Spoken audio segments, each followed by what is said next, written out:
Oi, gente, e aí, tudo bem? Estamos começando o programa Brasil Consciência desta semana, uma realização do SINDCT, o sindicato que representa os servidores públicos federais do INPE, do DCTA, do CEMADEM e da Agência Espacial Brasileira.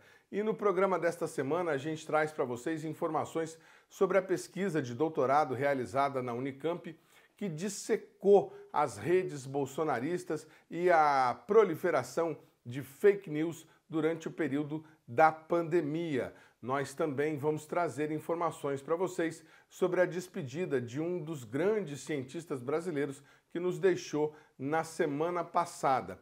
E você vê também informações sobre a greve na Avibraz, a antiga gigante armamentista brasileira que completou um ano, uma das greves mais longevas da história do país e que está acontecendo em uma empresa importantíssima para o programa espacial brasileiro. A Avibraz, para quem não sabe, é responsável, entre outras coisas, pelo desenvolvimento do nosso principal ou único lançador de foguetes em desenvolvimento, o VLM, que, segundo a Agência Espacial Brasileira, terá seu primeiro lançamento no ano que vem. Vamos acompanhar um vídeo produzido pelo Sindicato dos Metalúrgicos de São José dos Campos na última segunda-feira, quando a greve completou um ano de aniversário. Veja.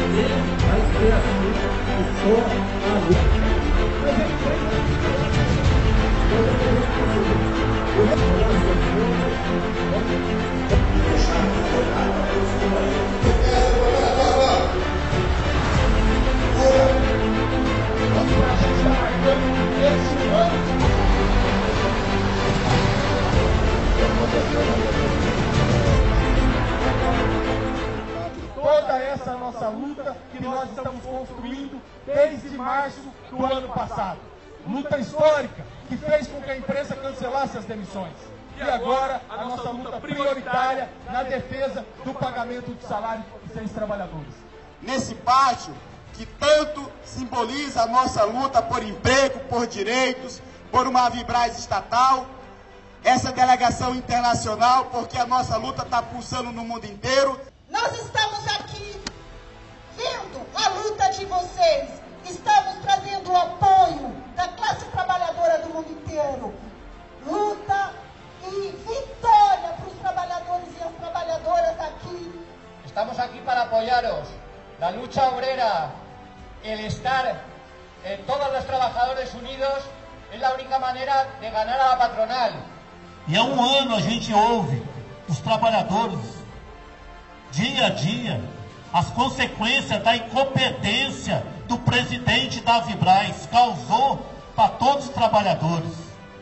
E a gente seguir a nossa luta por pagamento de salário, vamos nessa batalha até o final. Os companheiros que concordam com esses encaminhamentos, por favor, levantem os dois braços. Viva a luta dos trabalhadores da Avibraz! Viva! Viva a luta dos trabalhadores da Avibraz! Viva! Para falar sobre esse assunto, a gente está em contato nesse momento com o presidente do Sindicato dos Metalúrgicos aqui do Vale de São José dos Campos e região, o Heller Gonçalves, que vai nos explicar um pouco melhor a situação. Um ano de greve, Heller, como é que está a situação dos trabalhadores nesse momento? É uma luta muito longa, um ano de greve. É comum a gente ver categorias do funcionalismo público, onde os trabalhadores têm estabilidade, fazendo greves longas, que duram vários meses. Agora, no setor privado, você ter uma greve de um ano, com certeza, talvez seja uma das mais importantes greves operárias que já teve na história do nosso país. A greve, ela segue, e o que tem hoje é o que a gente chama de controle operário. Por exemplo, tem cerca de 200 trabalhadores que estão entrando para produzir 1.100 foguetes, que é um pedido da Malásia. E todo pedido que tem, a empresa apresenta a proposta para o sindicato, a gente discute em assembleia democrática com os trabalhadores, existe um revezamento, aqueles que não podem não vai, e esses trabalhadores entram, como no caso desta produção que eu estou falando, para garantir o pagamento de 2 salários. Neste 1 ano, a Avibraz pagou 4 salários, ou seja, 8 salários em atraso.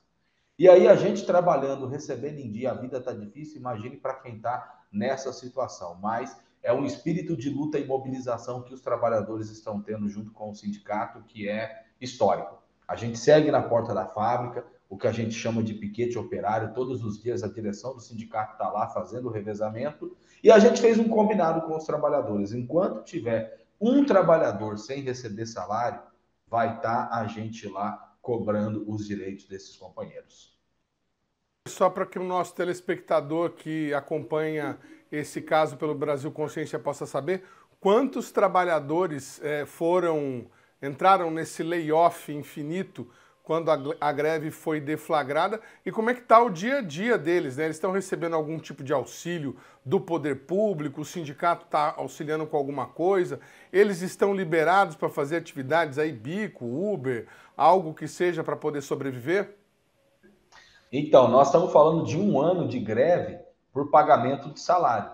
Agora, a luta dos trabalhadores da Avibraz tem mais de 1 ano e meio. Começou em março do ano passado, que foi quando a empresa demitiu 420 trabalhadores e teve a greve naquele momento, a luta e a mobilização pelo cancelamento das demissões.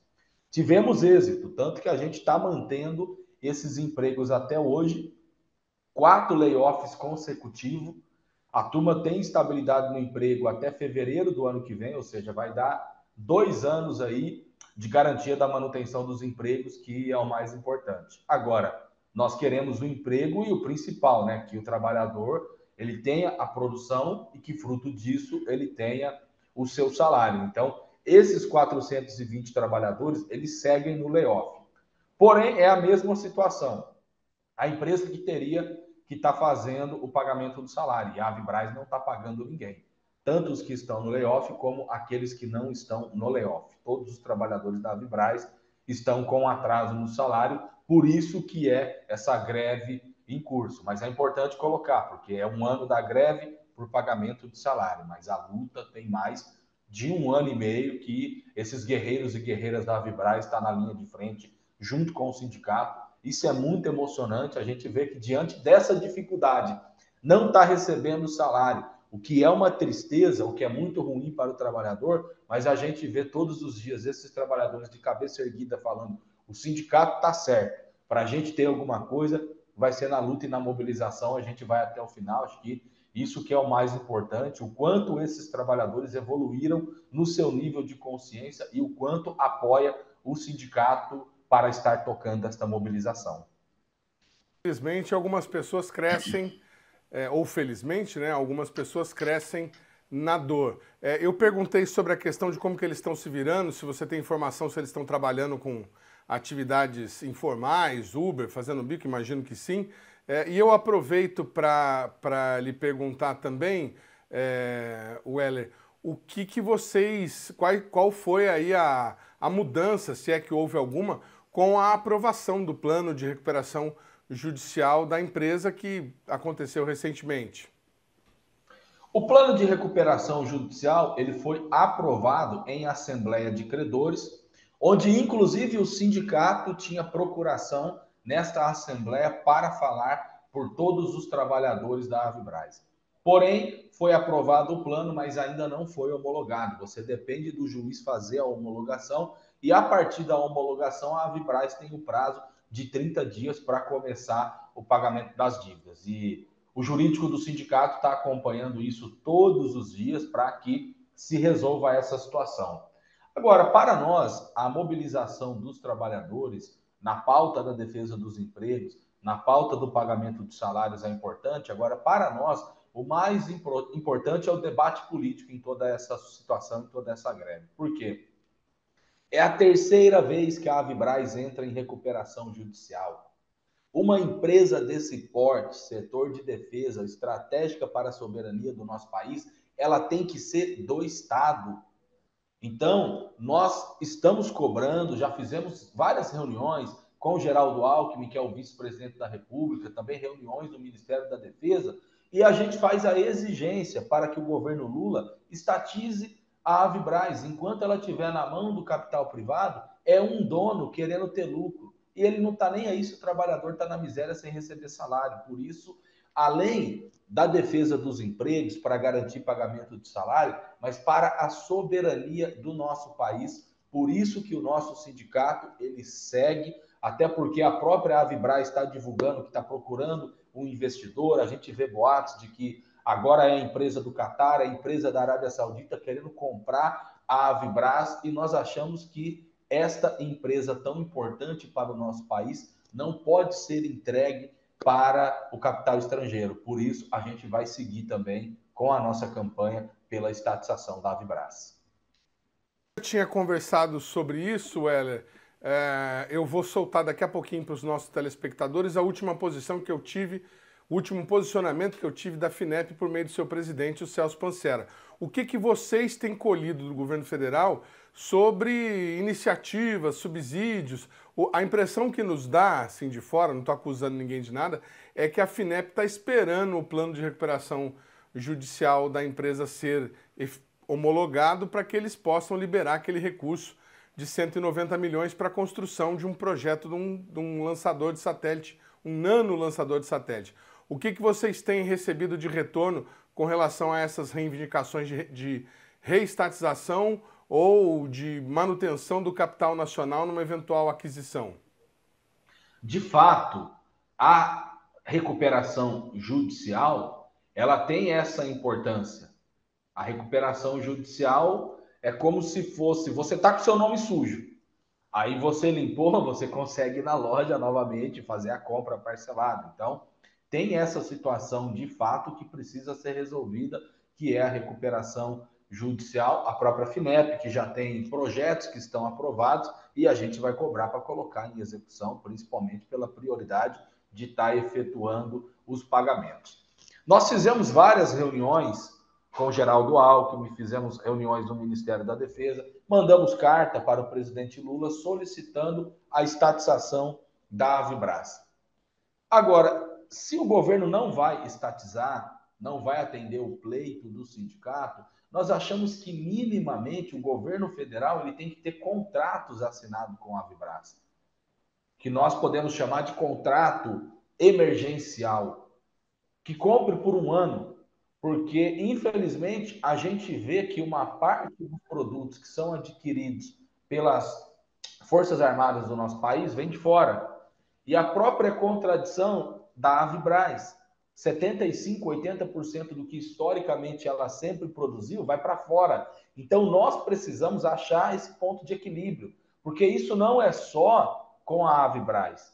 Existe a guerra fiscal, a guerra comercial entre os estados dentro do próprio país, e a nível internacional isso não é diferente. A gente viu recentemente a Caoa Sherry, uma montadora, anunciar o fechamento no Brasil, e ela agora está trazendo os carros importados da China para seguir vendendo aqui. Então nós precisamos achar um ponto de equilíbrio, até para a defesa da manutenção dos postos de trabalho no nosso país, até para a defesa da gente estar desenvolvendo a indústria nacional, o que a gente acha que é importante, e nesse sentido, uma Avibraz, porque a gente fala de 1.400 trabalhadores da Avibraz. Agora, a gente sabe que para cada emprego que você tem na indústria, são outros 10 que são gerados em toda a cadeia de trabalhador. Então, tem uma grande importância você ter uma empresa dessa em funcionamento. Nós achamos que uma empresa do setor de defesa que fabrica foguetes, que fabrica míssil, tem que ter um investimento do governo federal. Muito bem, vamos olhar então qual foi a declaração do presidente da FINEP, o Celso Pancera, que a gente colheu recentemente na SBPC sobre essa questão da liberação dos 190 milhões para que a Avibraz desenvolva um nano lançador de foguetes que seria capaz de lançar nano lançador de satélites, um nano foguete, que seria capaz de lançar satélites de entre algo em torno de 5 a 50 quilos. Acompanhe. Então, esse está sendo tratado pelo governo, né, através do BNDES e a FINEP minoritariamente, né, o BNDES, através do BNDES SPAR, é um dos grandes participantes do controle da empresa, né? A questão toda está na oferta de garantias e capacidade de tomada de recursos da empresa. Mas isso é uma coisa que o governo está se dedicando a resolver e eu acredito que nas próximas semanas nós teremos uma solução para a questão da Vibraz. Nosso objetivo, obviamente, é manter a Vibraz ativa, preferencialmente um capital nacional, né, porque a defesa é estratégico para a gente e é um forte gerador de ciência, tecnologia, inovação e muitos empregos. O programa Brasil Consciência vai para um rápido intervalo e, na sequência, você fica com as informações sobre a pesquisa de doutorado realizada na Unicamp sobre a disseminação de fake news no Twitter pela rede bolsonarista de desinformação durante a pandemia. Um instante só, não saia daí.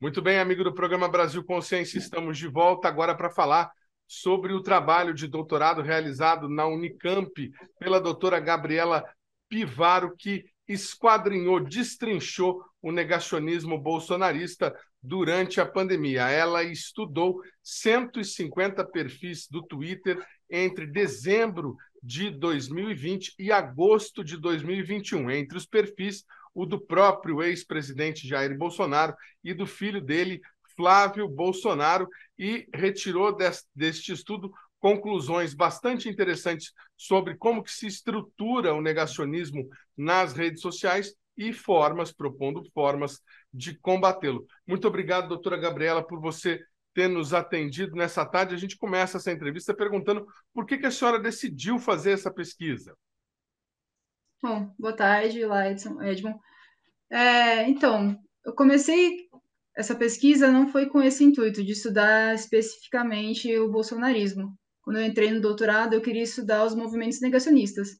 Então, eu queria estudar o movimento da galera que acredita na Terra plana, no negacionismo climático, os movimentos anti-vacinas. Então, eu queria entender quais concepções sobre ciência esses movimentos possuem para que as concepções que eles acreditam façam sentido. Então, eu comecei a estudar sobre negacionismo científico no geral, a história do negacionismo científico. E aí foi quando, em 2020, aconteceu a pandemia, e aí eu fui percebendo, quer dizer, eu já tinha percebido muito do discurso negacionista no governo Bolsonaro, principalmente com relação ao aquecimento global, as mudanças climáticas, as queimadas que estavam acontecendo no Pantanal e na Amazônia, né, que falava que não estava acontecendo nada. Então, eu já tinha essa postura negacionista. E quando começou a pandemia, a postura negacionista aumentou demais. Então, eu pensei, bom, se eu quero estudar quais são as características do discurso negacionista científico nas redes sociais, eu vou usar como exemplo de pesquisa, como estudo de caso, a comunidade bolsonarista, porque eu sei que ali vão ter características que eu quero estudar. Então, foi quando eu decidi fazer a pesquisa voltado ao estudo bolsonarista. E também porque o negacionismo, ele é uma característica dos governos de ultradireita, né? Então, a gente já via isso também acontecendo no governo Trump, o negacionismo de lá, e meio que foi uma cópia um pouco do que estava acontecendo. E o movimento negacionista, ele é muito ligado à parte política. Então, não tem muito como separar uma coisa da outra. Então, tudo se direcionou para eu estudar o movimento negacionista dentro do contexto brasileiro, nas redes sociais, em especial o Twitter, porque o Twitter tem umas características muito boas de se estudar, no sentido de que as informações acontecem muito rápido, as trocas são muito rápidas, e você permite interações entre diversos atores, né? O presidente fala e um seguidor pode responder. Então, você pode conversar com o senador, você pode conversar com outras pessoas que também seguem as mesmas pessoas. Então, as comunicações, elas são rápidas e você não necessariamente precisa seguir essas pessoas. Então, você consegue interagir de maneira muito rápida. Então, a informação se propaga muito rápido lá.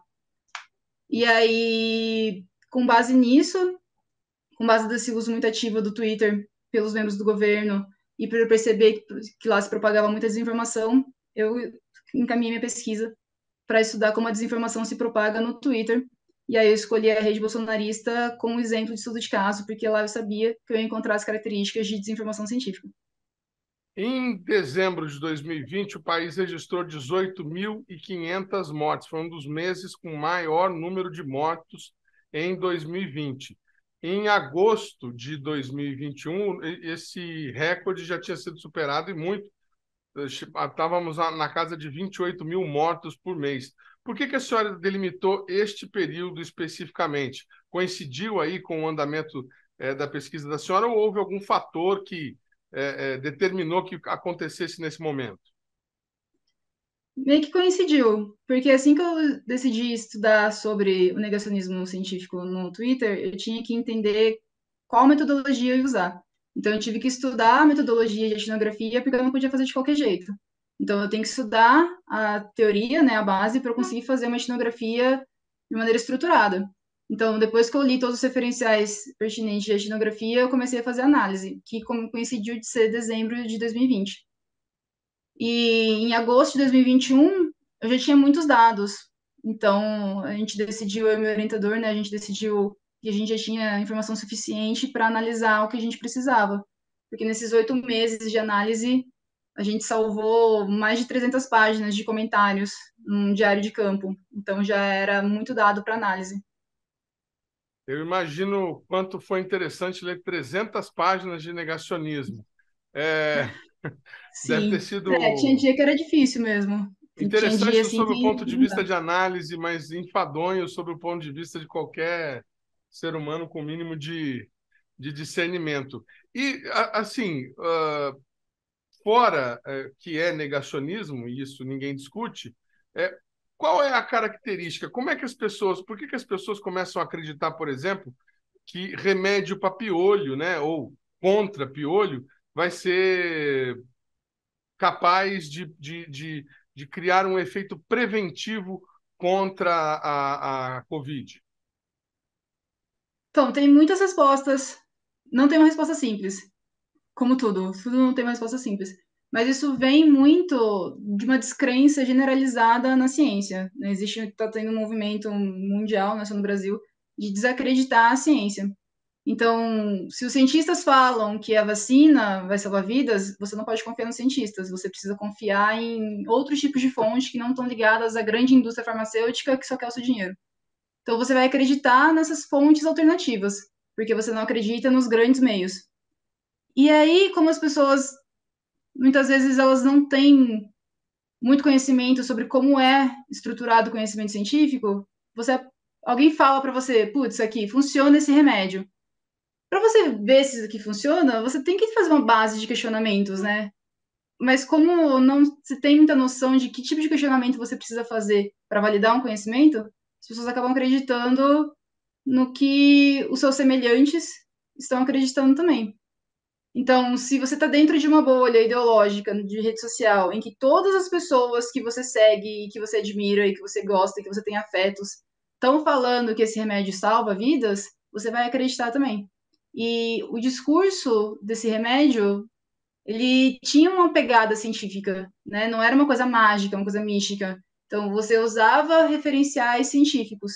Só que você usava referenciais científicos de maneira completamente descontextualizada. Você pegava uma informação aqui, misturava com outra informação aqui, juntava com essa daqui, e aí você tentava montar um argumento para falar, olha, esse remédio aqui funciona.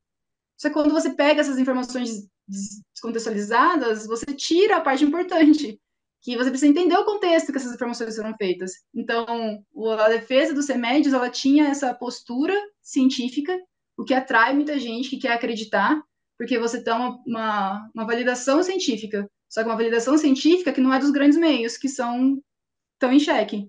É uma validação científica entre os meus iguais, entre as pessoas que também estão pesquisando sobre isso, que também acreditam nisso.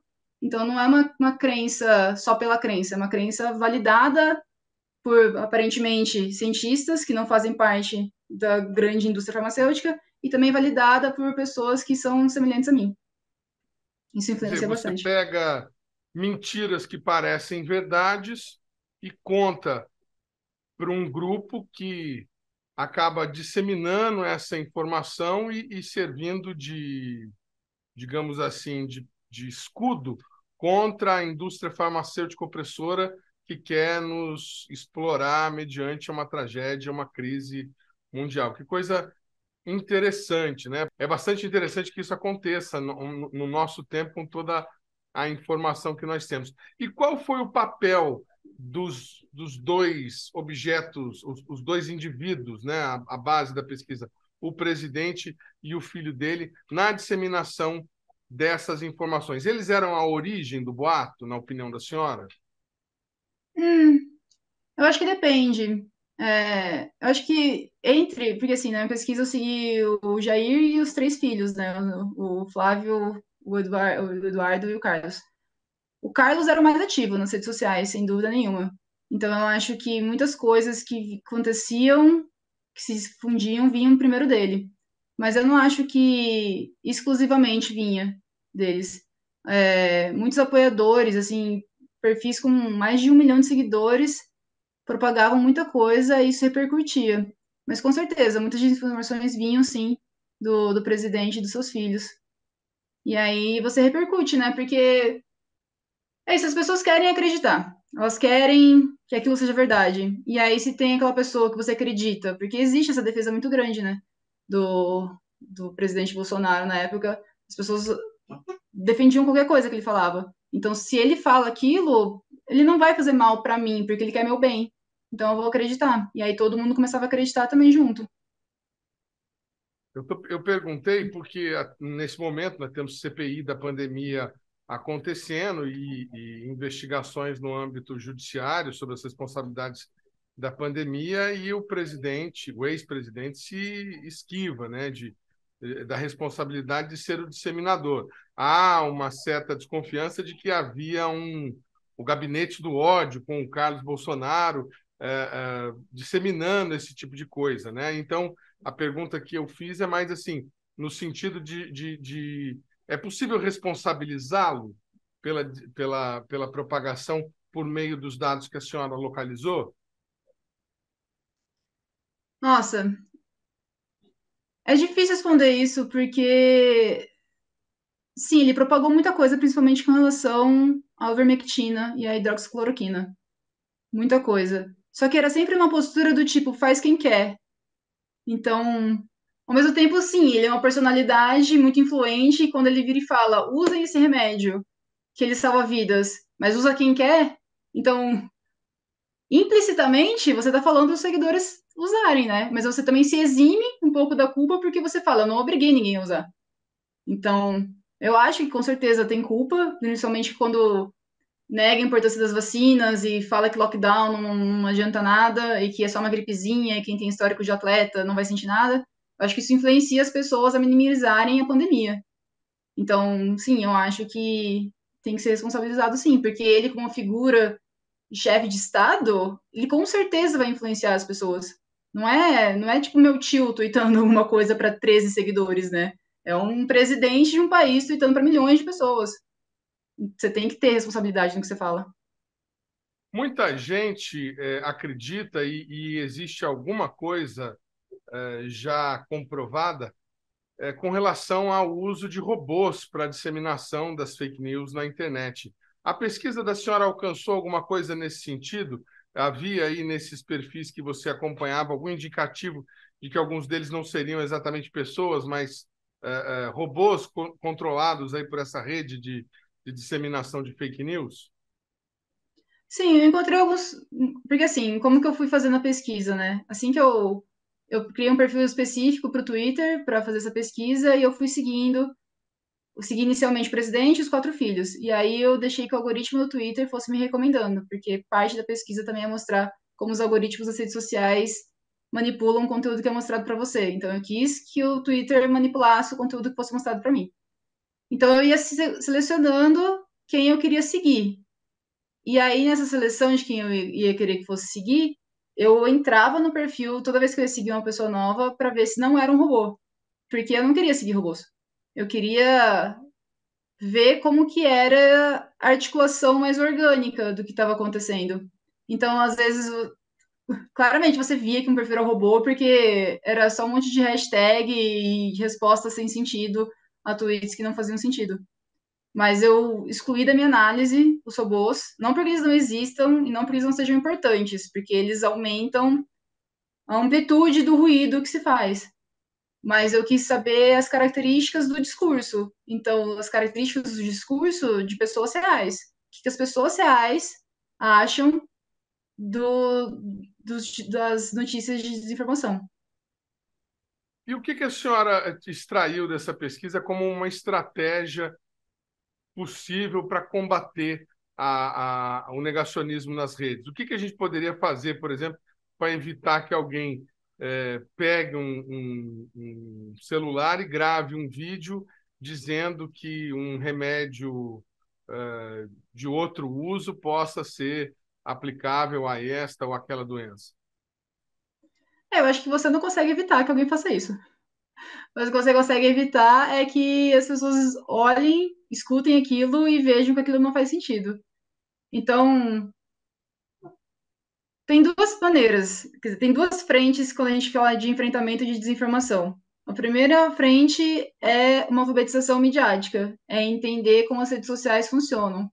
Porque as redes sociais, elas funcionam com base em algoritmos que selecionam conteúdo para te mostrar. E aí você acaba ficando preso em bolhas ideológicas, onde todo mundo pensa igual você, e aí parece que todo mundo sabe do que está falando. Então, você está dentro de uma bolha ideológica onde todo mundo usa tratamento precoce, então parece que todo mundo está usando tratamento precoce. E aí você vê alguém que fala assim, não, mas use vacina. E você pensa, não, mas está todo mundo usando tratamento precoce. Porque você está dentro de uma bolha ideológica, porque existem filtros, existem algoritmos, porque as redes sociais ganham dinheiro selecionando o conteúdo para você. Então, quando a gente entende que as redes sociais elas filtram o conteúdo, a gente consegue tentar sair dessa bolha. A gente entende que existem outras coisas por aí. Eu não posso me basear apenas nessa informação que chegou para mim de maneira passiva. Eu preciso, de alguma maneira, pesquisar fora dessa bolha o que está acontecendo. Então, a primeira parte é a alfabetização midiática para entender algoritmos das redes sociais. E a segunda parte é uma parte que tem a ver com a alfabetização científica. Porque quando a gente fala de como o conhecimento científico é construído, a gente tem que entender que o conhecimento científico ele é validado por instituições, que ninguém faz ciência sozinho, que os conhecimentos eles são a galera está tentando falsear. Então, você faz um conhecimento, outras pessoas viram e também vão duvidar do que você está falando, e vão criar experimentos para duvidar do que você está falando. E o conhecimento científico ele passa por várias etapas, onde está todo mundo tentando provar que você está errado. E você faz uma ciência, ninguém faz ciência sozinho. Então, quando às vezes as pessoas olham uma informação e falam, não acredito nisso que a ciência está me falando, vou eu mesma fazer a minha pesquisa. Como você vai fazer uma ciência sozinha? Você precisa dialogar, você precisa que outras pessoas te indiquem, te mostrem que pode estar certo e que pode estar errado. Porque se você fica dentro da sua própria cabeça, não tem ninguém para te falar que você pode estar errado. Então a ciência precisa do diálogo. A ciência, ela não é uma verdade absoluta, nunca vai ser. Ela está sempre em busca de melhorar.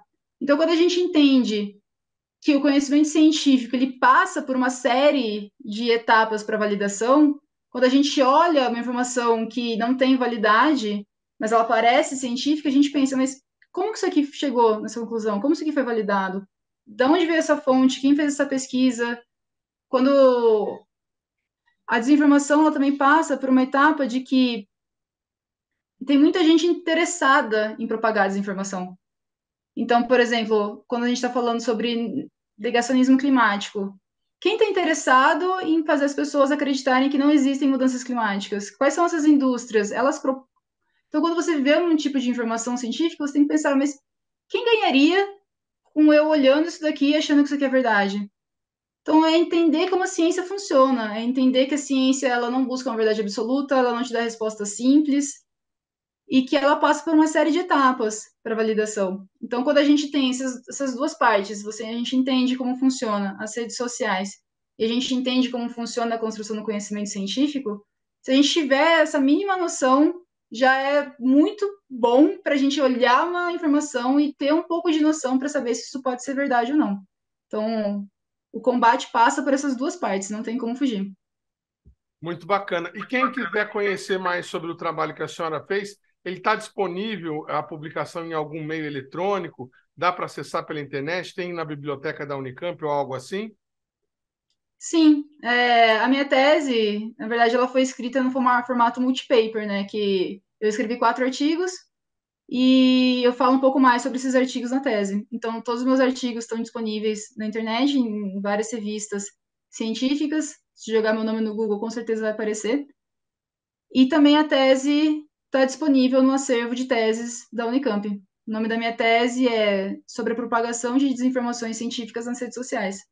Então, tá bem interessante, na verdade. Eu acho que são 200 páginas, né, que eu estou falando sobre coisas, então é até difícil tentar resumir aqui em alguns minutos tudo o que a gente discute lá, porque a gente fala muito sobre concepção sobre ciência, né, quais são as concepções errôneas sobre a construção do conhecimento científico que levam as pessoas a crerem em desinformação. Então, a gente discute bastante isso. Quem quiser ler, por favor, leiam. E se vocês quiserem me refutar, é isso, a ciência está aberta ao debate, a ciência não é a verdade absoluta, adoraria ver o que as pessoas acham também.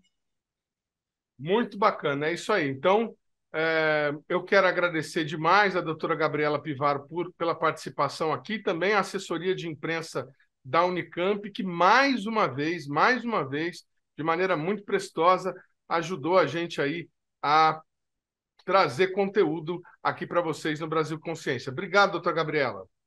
Obrigadão, eu que agradeço o convite. O programa Brasil Consciência vai para um rápido intervalo e, na sequência, você fica com as homenagens ao pesquisador Alberto Setzer, do INPE. Um instante só, não sai daí.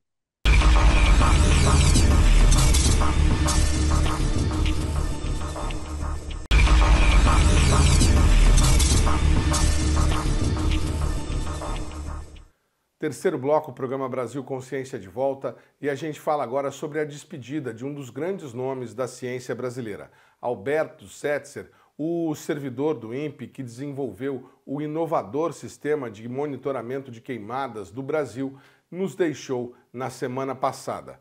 Pai, avô, tenista e inventor, ele deixou saudades no INPE e também na pesquisa brasileira. Acompanhem. Pesquisador do INPE nos últimos 46 anos, Alberto Setzer morreu aos 72 anos de infarto fulminante durante uma partida de tênis, enquanto passeava com a família no litoral norte de São Paulo. A gente sempre ia, a gente vai todo fim de semana para a praia, que ele é um refúgio nosso, a gente construiu para isso, né? Que a gente chamava Pequeno Paraíso. E esse era mais um dos fins de semana. Estávamos com um casal de amigos e estava tudo excelente. O Alberto estava muito feliz por estar lá, feliz de estar com outras pessoas. É o que a gente costuma falar, ele estava no lugar que ele gostava muito, que ele amava, e fazendo aquilo que ele adorava. Não teve nenhum indício de que algo ia acontecer. Pesquisador do INPE nos últimos 46 anos, Alberto Setzer é uma referência em diversas áreas. Foi ele, por exemplo, que desenvolveu o atual sistema de monitoramento de queimadas brasileiro. Na verdade, ele realmente era um cara que tinha tesão por trabalhar. Não sei se pode falar para tesão, mas um cara que várias vezes ele me falava que saía daqui do INPE às 2 horas da manhã, que era o horário que ele falava, aí eu consigo fazer minhas coisas mesmo. E aí, quando eu comecei a trabalhar, a jogar com ele, ter amizade com ele mais assim esportiva, ele naquela época ele estava trabalhando mais com projetos da Antártida. Ele viajava, ele foi 25 vezes para a Antártida, 25 anos seguidos para a Antártida. Inclusive eu soube no velório dele que no 26º ano que ele não foi, pegou fogo nos equipamentos da Antártida lá. Então ele já tinha um projeto de meio ambiente aí, em geral, né? Bastante forte. Ele falava muito de trabalho, ele gostava muito de... E essa parte esportiva é porque ele dava valor também para a saúde dele, né? Uma coisa que às vezes ele comentava, falava assim, olha, eu encontrei outro dia com os amigos da faculdade, lá minha da Mauá, que ele formou na Mauá, e o pessoal tudo falando sobre os remédios que estão tomando. Eu falei, eu não estou tomando remédio nenhum. Ele trabalhava na Coordenação Geral de Ciências da Terra, desenvolvendo projetos operacionais, pesquisas e atividades acadêmicas nos temas de monitoramento de queimadas com imagens de satélite, risco de fogo na vegetação e meteorologia antártica. Foi através do Dr. Alberto que eu tive a oportunidade de ir para a Antártica a primeira vez, a convite dele para fazer um trabalho relacionado à pesquisa dele. Eu não trabalhava no grupo do Setzer no INPE, né? E quando eu fui fazer o primeiro inverno meu na Antártica, em 93, no inverno de 93, e ao retornar depois de 10 meses da missão, ele gostou do trabalho e ele perguntou se eu gostaria de voltar em outros verões. E aí foi essa sinergia. Eu acabei transferindo para o grupo de trabalho dele, do departamento, e de lá para cá, nesses últimos 30 anos aí, eu já fiz 38 viagens para o continente antártico, né?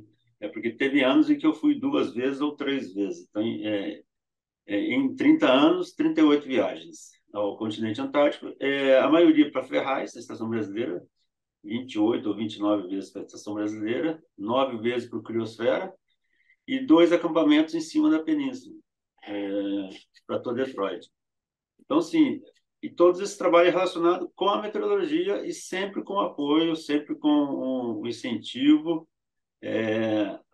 a avaliação, o critério do Setzer é em cima dos dados, da política de dados, em cima de ser o melhor dado possível, o mais próximo possível vamos dizer assim, da qualidade do dado, e sempre foi esse carinho que ele tinha com o trabalho relacionado à meteorologia na Antártica. Como principais realizações, destacam-se as implementações da rede NASA de fotômetros solares Aeronet no Brasil, o projeto de meteorologia antártica do Brasil, incluindo 25 operações no continente gelado, além do monitoramento operacional de queimadas e incêndios florestais do Programa Plurianual do Governo desde 1985. Nessa agenda de cooperação, eu coloquei a parte de estudos de poluição atmosférica e de algumas cooperações com a NASA e com a NOAA, com pessoas que eu já tinha tido contato na época em que eu fiz o doutorado nos Estados Unidos, né? E coincidiu que isso também era um grande interesse da NASA, na época eles estavam fazendo um programa de caracterizar, mapear as condições, as características, a composição química da atmosfera no planeta todo. E aquele experimento se chamava GTE.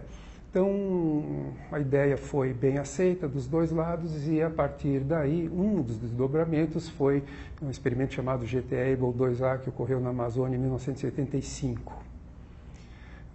Então, coube a mim também organizar toda a parte inicial desse experimento, foi uma responsabilidade muito grande aqui no INPE. E, bom, o experimento deu certo e, na época, a gente tinha a ideia, eu tinha assim a hipótese de que nós estaríamos amostrando a atmosfera mais pura do planeta, que seria sobre a região amazônica. Quando chegou a hora de interpretar os resultados, isso ainda durante o experimento, a gente de noite se reunia para olhar os dados, começaram a aparecer coisas muito estranhas nos dados, né? Em vez de ser a atmosfera mais limpa que a gente imaginou que ia encontrar entre Belém e Manaus, a contaminação era muito grande. Dava picos assim completamente inesperados de vários poluentes atmosféricos e ninguém sabia o que estava acontecendo. As pessoas achavam até que os equipamentos podiam estar com problema, foi todo mundo conferir as calibrações, recalibrar os aparelhos e fazíamos outros voos e voltavam aqueles dados com uma poluição muito grande. E aí, com as imagens de satélite, depois olhando, a gente percebeu o que estava acontecendo. Estavam ocorrendo grandes queimadas no sul da Amazônia. A fumaça era levada para os ventos, para aquelas regiões mais centrais da Amazônia, onde nós estávamos voando com o avião da NASA, e o que a gente estava mostrando era as emissões, resultantes dessas queimadas todas que estavam no Brasil. Então, sempre dei suporte para todos os trabalhos que o Alberto fez, né, e cooperou na Antártica. Desde o primeiro sistema de e-mail que foi implementado na Estação Brasileira, foi através do Alberto, que foi atrás de pessoas que pudessem implementar um sistema via radioamadores para o satélite radioamadores. Ele levou o pessoal lá, o William Schaufler, que é um radioamador, isso em 96, e implementou o primeiro sistema de e-mail na estação. Ele conseguiu o primeiro computador para a Estação Brasileira. Na época, a Marinha não tinha computador ainda para levar para a estação. Ele conseguiu um Prologica, um computador que não existe mais essa marca, que foi mais final dos anos 80. Ele conseguiu 2 computadores, levou para a Estação Brasileira e doou para a estação. Ficou lá no CPD, vamos dizer assim, na biblioteca. O primeiro computador que a Estação Brasileira foi através do projeto do Setzer, né? Por exemplo, ele implementou o primeiro sistema de rádio, telecomando, telesinais, que as pessoas estavam no acampamento, apertavam um botãozinho, mandavam para o satélite, o navio recebia um alarme, através também de transmissão de dados. Ele aproveitou a tecnologia da Argus, do sistema Argus, implementada em animais, e ele adaptou isso aí numa pequena caixinha e ficou para o pessoal de acampamento, né? Então, assim, o Alberto sempre foi uma pessoa que inovava. Ele ia atrás de informações na internet e falava, olha, será que não dá para a gente fazer isso, adaptar isso? Então, ele foi assim, sempre, para a gente, para mim, na área técnica, o professor Pardal. O primeiro sistema de acompanhamento de animais, por satélite também, ele deu suporte, ele comprou equipamento, ele forneceu os equipamentos para a Universidade FURG, né, para a FURG, e o pessoal implementou nas costas de um leão marinho lá. A gente recebia os dados, ele acompanhou esses dados, processou esses dados, né? Então, assim, foi sempre um pesquisador de vanguarda, no sentido de sempre trazer o que tem disponível e adaptar para as condições da Antártica. Depois da Antártida, que ele parou de trabalhar mais no meio ambiente, é que ele veio para liderar esse projeto aí de focos de queimada, né? Que a gente, essa divisão nossa aqui, trabalha muito com sensoramento remoto e detecção de problemas na Terra a partir de imagens de satélite. E ele percebeu não, ele descobriu, estudando, né, que os satélites NOAA eram sensíveis a calor e conseguia mapear isso, e é uma coisa diária, né? E aí ele conseguiu fazer um projeto grande na área de detecção diária de focos de queimada no Brasil inteiro. Então essa é uma contribuição maravilhosa, quer dizer, para a sociedade. E ele era muito focado nisso mesmo. Ele era um cara que no trabalho dele ele realmente queria realmente fazer o melhor, sabe? Estava sempre buscando sempre o melhor. Falar do Setzer como trabalhador, tem a palavra workaholic, para ele cai bem, porque ele realmente era um cara. E não era uma coisa que ele fazia porque ele fazia por sofrimento, não. Era porque era uma coisa que ele realmente queria, gostava de fazer e tinha interesse em fazer, né? Além de pesquisador no INPE, também era professor nos cursos de pós-graduação da instituição. O nosso trabalho que a gente vinha desenvolvendo era sobre validação de dados de aerossóis e de gases de efeito estufa na Amazônia. Então, a nossa relação seria validar a base de dados existentes, né, de sensoriamento remoto, dados de estações, para desenvolver novos produtos e um produto melhorado, né, com melhor calibração para o Brasil todo também. O que você pode falar dele na relação de trabalho? Ele era um bom chefe? Maravilhoso. Um dos melhores pessoas que eu tive a experiência de ter convivido. Em nenhum momento nunca vi o Alberto se indispor ou estar de mau humor. Ele estava sempre muito confiante, uma pessoa muito otimista sobre tudo. A gente lembra dele tão simples. Eu chegava na sala dele e não tinha uma vez que ele falasse para mim que ele podia me ouvir. Sim, ele sempre podia ouvir. Então, ele se dedicava a todas as pessoas. Na simplicidade dele, ele sempre era um colo amigo para a gente. Eu sempre vou tê-lo lembrando assim, o quão bom ele era. Fora disso, ele foi o maior cupido, né? Porque foi através do Alberto que eu conheci a Marilene. Foi. E hoje a gente está casado depois de nós estamos casados há 23 anos. Olha, eu vou falar como marido, como pessoa. Todas as características que eu passei nesses 36 anos de vida, uma pessoa carinhosa, uma pessoa atenciosa. Eu vou falar todo esse lado humano que eu conheci bem.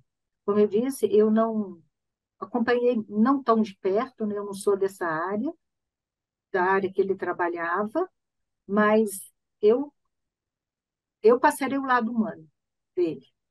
por mais que eu tivesse um contato bastante breve com o Setzer, foi bastante intenso, porque ele tinha muita sabedoria para passar.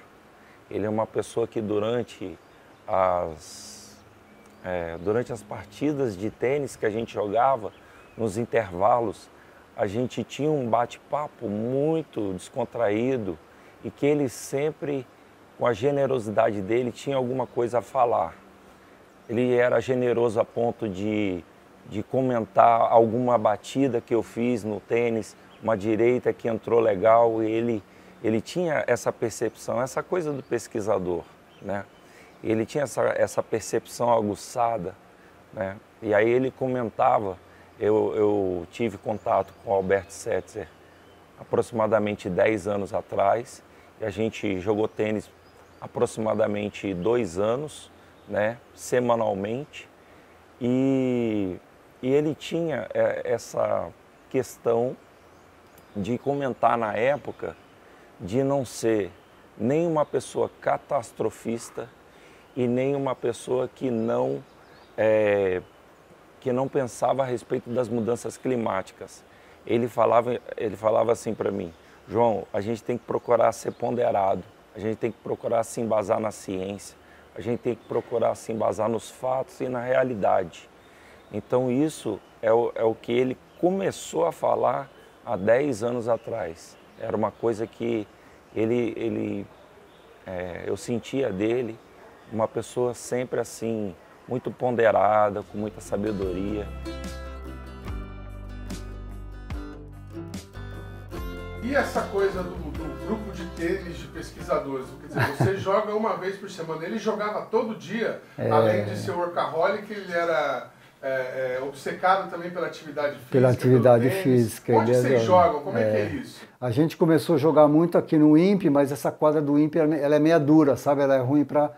E à medida que a gente foi envelhecendo, as quadras de saibro são melhores para a gente jogar, a gente escorrega mais, não torce tanto o corpo e tal, e a gente então ficou sócio lá do COCTA do CTA, que é o Centro dos Oficiais lá, o clube de oficiais do CTA, eles deixam a gente ficar sócio, por ser do INPE, né? Todo mundo que for do grau superior e for do INPE, você é apresentado lá e a gente ficou sócio lá. Isso há mais de 20 anos já que nós somos sócios lá. E eu jogava com ele toda segunda-feira. Eu tenho outros dias que eu jogo pelo menos 3 vezes por semana. Ele fazia questão de jogar 5 vezes por semana. Ele tinha parceiro para cada dia, ele chamava a pessoa e tal. Eu não sabia dessa paixão dele pelo tênis, essa prática quase que diária aí de tênis, os desafios que ele organizava e chamava as pessoas. Bom, como é que vocês viam isso, né? Essa obstinação por praticar tênis com sol a pino, meio-dia, 2 horas da tarde, e enfim. Eu posso começar, Puxou a orelha dele alguma vez, Adriana, por ele fazer isso? Várias vezes, múltiplas, N+. E algo até muito curioso, porque foram nos últimos anos que eu consegui que ele pelo menos passasse um protetor solar. Eu lembro, então ele começou, acho que meu pai não jogava tênis de criança, ele começou a jogar adulto. Ele começou a jogar de adulto, qualquer coisa que você começa de adulto é mais difícil, mas meu pai tinha essa perseverança, essa ideia de que você tem que trabalhar duro para conseguir fazer uma coisa bem, e ele não media esforços, né? Então ele começou a jogar como adulto. Acho que ele começou em Israel, deve ser essa a história, né? Deve ser em Israel. Então, quando ele estava fazendo mestrado em Israel, e é um jogo que eu acho que ele gostava muito, porque é um jogo que é técnico, então você tem que entender de física, de cada detalhe. É um jogo que, quer dizer, é uma atividade física, e ele gostava de estar em forma, gostava de fazer atividade física, mas ele também gostava do fato que era um jogo mental, um jogo psicológico, e ele sempre falava isso, né? Assim, que você... Quer dizer, ele falava que ele não, porque ele não joga tão bem, mas que quando você joga muito bem, você ganha ou perde pela cabeça, né? Então, eu acho que ele tinha uma fascinação, assim, por essa complexidade, porque fazia realmente ser um desafio que não tinha não ia chegar uma hora que ele ia falar, pronto, já deu, né? Já sei fazer direito. É um jogo muito difícil, então não acabava o desafio para ele. Mas o que eu lembro é que quando eu era criança, ele queria jogar tênis, e eu acho que ele tinha que cuidar de mim. E não, né, como que você faz para cuidar da sua filha e jogar tênis? Ele teve uma ideia muito boa, que era eu era ball girl, como fala? Catadora de bola. Então ele me levava para os jogos dele no fim de semana, e a minha função era passar, sei lá, 3 horas catando bolinha.